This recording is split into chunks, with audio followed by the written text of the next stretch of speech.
This Monday morning read aloud, we're going to be reading When Ruth Bader Ginsburg Chewed 100 Sticks of Gum. This is by Mark Weekland and illustrated by Daniela Volperi. Ruth Bader Ginsburg placed her left hand on the Bible. Next, she raised her right hand. She swore to uphold the law. Then she smiled. The audience, including the President of the United States, applauded. She was now a Justice of the United States Supreme Court. Ruth was the first female Jewish American to sit on the court. She also was the only second woman to do so.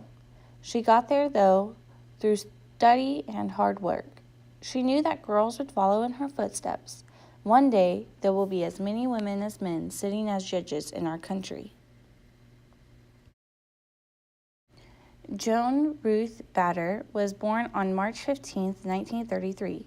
Her parents, Nathan and Celia Bader, were Jewish immigrants from Russia. They had little money. The family rented the first floor of a small house in New York City. Baby Joan had one sister, Mary Lynn. Mary Lynn loved little Ruth. She tickled her belly. She made her yell and kick. "You're such a kicky baby," she said. "We're going to call you Kiki." Later, Joan would go by her middle name. There were several other Joans in her kindergarten class, but no other Ruths. Sadly, Mary Lynn and Ruth didn't have much time together. Mary Lynn died when Ruth was 14 months old. The death of her daughter broke Celia Bader's heart.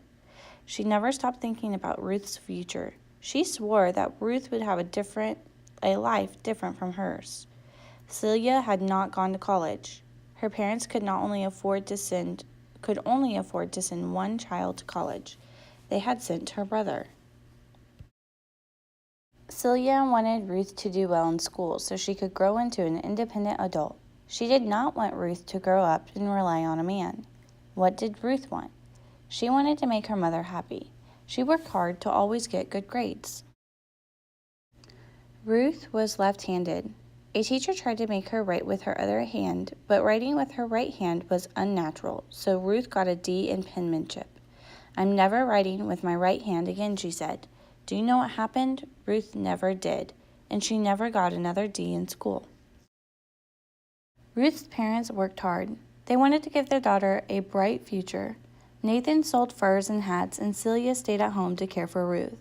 She was careful with their funds. Any extra money was saved for Ruth's college education. Ruth went shopping with her mother every day. While they ran errands, Celia gave her advice. She encouraged Ruth to think clearly. She told her to be true to herself. These talks made an impression on Ruth. "I love you, Mama," she said. "You're the bravest and strongest person I know." Ruth's mother was a wonderful role model, but Ruth also often found strong female role models in books that she read. Ruth loved to read about Amelia Earhart. A real-life pilot, Amelia was the first woman to fly across the Atlantic Ocean. Nancy Drew was another favorite. Nancy was a detective who solved mysteries. "Kiki, why do you love Nancy so much?" asked her mother. "She isn't even real." "Nancy was an adventurer who could think for herself," Ruth answered. Ruth loved storytelling too. She entertained her cousins with dramas she made up. She also read poetry out loud. One of her favorites was The Jabberwocky by Lewis Carroll. Another was a poem written on the base of the Statue of Liberty. Ruth knew all the words. "Give me your tired, your poor, your huddled masses, yearning to breathe free." Ruth also liked the outdoors. All the kids in her Brooklyn neighborhood played on the street. They ran, roller skated, and jump roped. The fun lasted until dark. Ruth's best friend was a girl named Marilyn. She invited Ruth to join her family for dinner. The food was often spaghetti and meatballs. At Ruth's house, the girls played jacks on the front step. Life in the city was not all fun and games. Ruth grew up when America was at war. By 1944, air raid drills were just part of the school day. When sirens shrieked, children took shelter. Ruth and her classmates helped the war effort. They grew vegetables in a victory garden to give out to people during the war. They also chewed hundreds of sticks of gum. What did this have to do with helping? The gun was wrapped in aluminum foil. Students rolled silver wrappers into balls. The balls were sent to a factory that made parts for airplanes. In addition to helping the war effort, Ruth started to notice some things about her world. She saw that some people were treated unfairly. Jewish boys were allowed to do a lot more than Jewish girls, but most Jewish people were discriminated against. Many Jews, including Ruth's family, immigrated to America before the war. They had hoped to escape violence and poor treatment in Europe. However, not everyone welcomed them.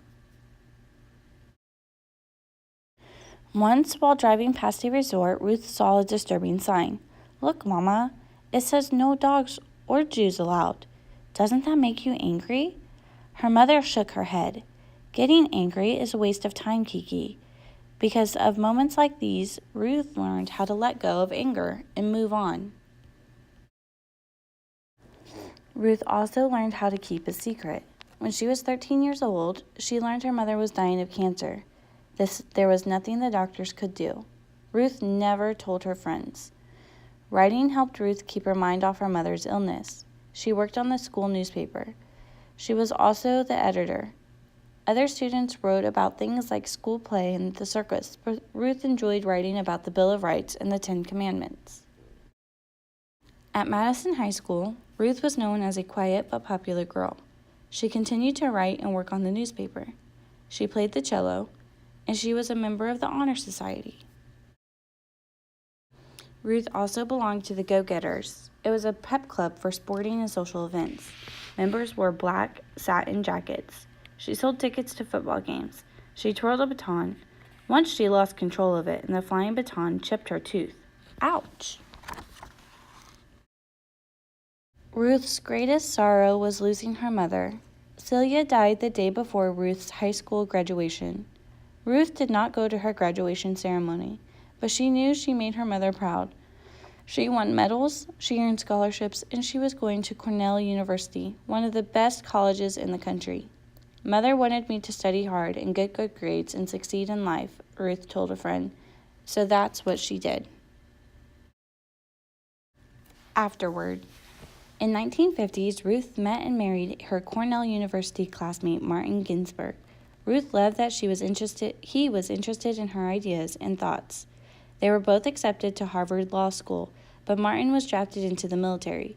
When he developed a terrible form of cancer, Ruth cared for him and their young daughter and took law school classes. She had to fight discrimination in both the classroom and as a lawyer.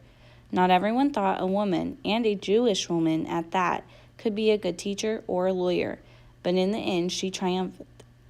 Martin survived and her family thrived. Ruth graduated first in her law school class, then she became a respected university professor. In 1980, she became a judge, and in 1993, she was named a Supreme Court justice. As a member of the court, she ruled on many historic cases. In 2015, she and 5 other justices upheld a law that changed America's healthcare system. That same year, she and 4 others ruled that people in all 50 states were allowed to marry whomever they wanted. Throughout her career, Ruth spoke in favor of keeping religion and government apart.